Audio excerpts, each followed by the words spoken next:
अस्सलामु अलैकुम वरहमतुल्लाहि वबरकातुहू। प्यारे इस्लामी भाइयों और बहनों, उम्मीद करती हूँ आप सब खैर आफियत से होंगे। अल्लाह तबारक तआला आपको और मुझे साथ रखे, आबाद रखे। प्यारे इस्लामी बहनों और भाइयों, आज की इस वीडियो में हम बात करेंगे गुस्ल करने के अहम मसाइल पर, जिनके बारे में अक्सर लोग लापरवाही करते हैं। ख़ास तौर पर ये सवाल अक्सर किया जाता है, क्या मुकम्मल नंगे होकर गुस्ल करना जायज़ है या नाजायज़ है? गुस्ल के फ़राइज़ क्या हैं और गुस्ल का मसनून तरीक़ा क्या है?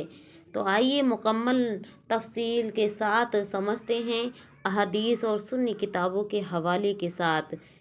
तो देखिएगा, पहला मौजू है नंगे होकर गुस्ल करना कैसा है। सवाल, क्या मुकम्मल कपड़े उतार कर गुस्ल करना जायज़ है? जवाब, इस्लाम ने शर्म व हया को बहुत ही अहमियत दी है, मगर तन्हाई में नंगे होकर गुस्ल करना जायज़ है, मगर मकरूह बिला ज़रूरत है। जैसे कि आप नल के पास बैठे हुए हैं और जब हम गुस्ल करते हैं तो मर्द हजरात नाप से लेकर और घुटनों से नीचे तक आप या तो बड़ा रुमाल बांध लें या फिर कैपरी पहनें या फिर तहमद बांधें। आप जो है नल पर अगर गुस्ल कर रहे हैं तो इस तरह से करें, क्योंकि हमारी बहन बेटियां और आने जाने वालों की नज़र पड़ती है, तो इससे गुस्ल मुकम्मल नहीं होगा। और अगर आप बाथरूम के अंदर गुस्ल कर रहे हैं तो आप कर सकते हैं। अब देखिएगा, हज़रत मूसा अलैहि सलाम का वाक़या सही बुखारी में आया है कि आप तन्हाई में भी अपने जिस्म ढाँप कर गुस्ल किया करते थे। रसूल अकरम सल्लल्लाहु ताला अलैहि वसल्लम ने इरशाद फरमाया, अल्लाह ताला सबसे ज़्यादा हयादार है, और उसलिए जब तुम में से कोई गुस्ल करे तो पर्दे के साथ करे। सुनैन अबू दाऊद के अंदर ये हदीस मुबारक मौजूद है। फ़ुक़हा इकराम भी यही लिखते हैं। आलमगीर के अंदर फतावाए अल हिंदिया और जिल्द नंबर 1 सफ़ा नंबर 12 पर लिखा है, खुलूत में नंगे होकर गुस्ल करना जायज़ है, लेकिन बग़ैर ज़रूरत के ऐसा करना खिलाफ अदब और मकरूह है। अब देखिएगा, बहार शरीयत जिल्द नंबर 1 हिस्सा नंबर 2 में भी आया है, अगर पर्दा मैसर हो तो मुकम्मल नंगे होकर नहाना मकरूह है, वरना मजबूरी में जायज़ है। आप नल के पास चौतरी पर बैठकर जो है नंगे होकर अगर गुस्ल करेंगे, यानी छोटे से अंडरवियर के अंदर, तो आपका गुस्ल मुकम्मल नहीं होगा। और आप जो है नाफ से लेकर यानी टुंडी से लेकर घुटनों से नीचे तक आपको एक कपड़ा डाल लेना होगा, या फिर कोई ऐसा तहमद या रुमाल बांधना होगा, तभी आपका गुस्ल होगा। क्योंकि ये जो है हमारे घर वालों की भी नज़र पड़ती है, आसपास वाला अचानक कोई आ गया तो उसकी भी नज़र पड़ेगी, और आसमानी जो होते हैं, आसमान में चलने फिरने वाले जैसे रूहें होती हैं, जैसे जिन शैतान और अच्छी रूहें भी होती हैं, उनकी भी नज़र पड़ती है। तो इसलिए बाहर नंगे होकर गुस्ल करना मना है। यानी अगर तन्हाई में पर्दा मसलन बाथरूम या चादर मौजूद हो तो नंगे ना हो, मगर अगर कोई ओढ़ने को ना हो, मजबूरी हो, तो शरअन जायज़ है। बाथरूम अगर ऊपर से पटा हुआ है, आप अंदर हैं, तब आप गुस्ल कर सकते हैं। दूसरा मौजू, गुस्ल कब फ़र्ज होता है। नंबर 1, एहतलाम, यानी जब गुस्ल कौन कौन सी बातों से फ़र्ज हो जाता है। आइएगा, हम बहुत ही आसानी के साथ जानते हैं कि गुस्ल कौन कौन सी बातों से, कौन कौन सी चीज़ों से फ़र्ज होता है। नंबर 1, एहतलाम, यानी नाइट फेल होना, नींद में मनी खारिज हो जाना, इससे भी आप पर गुस्ल फ़र्ज हो गया। आपको चाहिए कि गुस्ल फ़ौरन कर लें। नंबर 2, ज़िमा, यानी अज़दवाजी ताल्लुक़, यानी हम बिस्तर, मियाँ बीबी हम बिस्तर होना, तो दोनों पर गुस्ल फ़र्ज हो गया, उनको चाहिए कि फ़ौरन गुस्ल कर लें। नंबर 3, हैज़, यानी हैज़ से पाक होने, जैसे कि हैज़ के दिन मुकम्मल हो गए और मखसूस अयाम ख़त्म हो जाने पर भी गुस्ल करना फ़र्ज है। नंबर 4, निफास, यानी जब बच्चा पैदा होता है और जब बच्चे के पैदाइश के बाद खून आना ख़त्म होने पर 10 दिन, 20 दिन या 30 दिन जब आपका गुस्ल फ़र्ज हो जाता है, यानी 20 दिन आए तो 20 दिन बाद गुस्ल कर लें।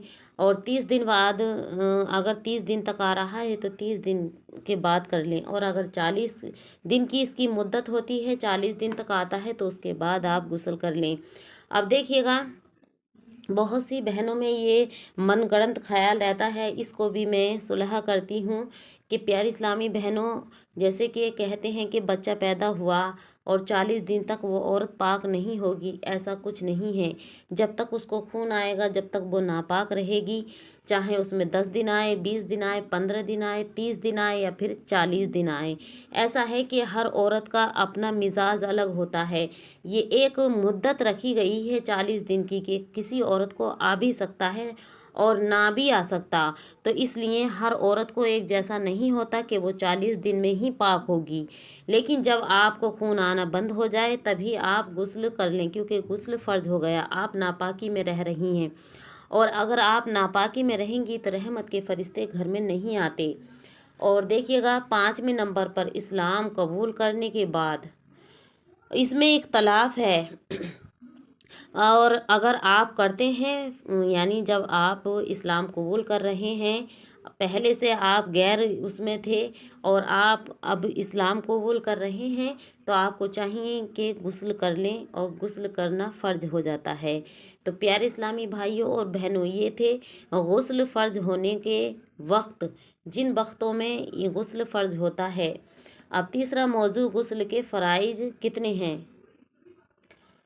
नंबर 1, कुल्ली करना। मुंह के तमाम हिस्सों में पानी अच्छे से बह जाए, 3 दफ़ा कुल्ली करना है। और सबसे पहले यानी जो फ़र्ज हैं गुस्ल के अंदर वो ये हैं कि 3 दफ़ा कुल्ली करना और अच्छे से पानी बह जाए तमाम मुंह के हिस्सों में। नंबर 2, नाक में पानी डालना नरम हड्डी तक 3 मरतबा। अच्छे से आप नरम हड्डी तक, जो हमारा बांसा होता है, यहाँ तक पहुँच जाना ज़रूरी है, 3 दफ़ा। और नंबर 3, पूरे जिस्म पर पानी बहाना, यानी बाल के बराबर भी जगह खुश्क न रहे, तेल की तरह अच्छे से मसलें, फिर उसके बाद पानी बहाएं। तो ये 3 फ़र्ज हैं। अगर इनमें से कोई एक भी फ़र्ज छूट गया तो गुस्ल नहीं होगा। तो देखिएगा, चौथा मौजू, गुस्ल के मसनून तरीका क्या है। आइएगा, नियत करना। दिल में नियत करके गुस्ल जनाबत या तहारत के लिए कर रहा हूँ, इस तरह से आप दिल में नियत कर लेंगे तो अब भी आपका गुस्ल हो जाएगा। नंबर 2, बिस्मिल्लाह पढ़ना। अगर बाथरूम में हो तो दिल में पढ़ लेना, ये बेहतर है। नंगे आप हो गए हैं तो आपको चाहिए कि दिल में बिस्मिल्लाह पढ़ लें। नंबर 3, हाथ धोना 3 बार। नंबर 4, इस्तंजा करना। अगर निजासत जहाँ पर लगी हो उसको अच्छे से साफ़ कर लेना। नंबर 5, जिस्म पर मौजूदा नापाकी को अच्छे से धोना। नंबर 6, वुज़ू करना मुकम्मल तरीके से, जिस तरह से कि हम नमाज में करते हैं। अगर गुस्ल के बाद नमाज पढ़नी हो तो आप नमाज भी उसी वुज़ू से पढ़ सकते हैं जो आपने गुस्ल के अंदर किया है। नंबर 7, पूरे जिस्म पर पानी अच्छे से बहाना। पहला, सर पर 3 बार पानी डालें, फिर दाएं तरफ 3 दफ़ा पानी डालें, फिर बाएं तरफ 3 दफ़ा पानी डालें, फिर पूरे जिस्म पर अच्छी तरह से पानी बहाएं। तो इस तरह से आप करें। नंबर 8, उंगलियों से बदन की यानी बंद जगहों में जो पानी नहीं पहुंचता है तो उंगलियों से खलाला करें। नाक, कान और कानों के पीछे, कानों के अंदर, उंगलियों के दरमियान, इन सब जगह अच्छे से पानी पहुंच जाना चाहिए। 5वां मौजू, गुस्ल की सुन्नतें क्या हैं। नंबर 1, नियत करना। नंबर 2, बिस्मिल्लाह शरीफ पढ़ना। नंबर 3, वुज़ू करना। नंबर 4, जिस्म को 3 बार अच्छे से धोना। नंबर 5, तरतीब से वुज़ू, यानी तरतीब से धोना, अच्छे से धोना। नंबर 6, खुलूत में गुस्ल करना। नंबर 4, किबले रुख ना होना, ना पीट करना। नंबर 8, सफाई का ख्याल अच्छे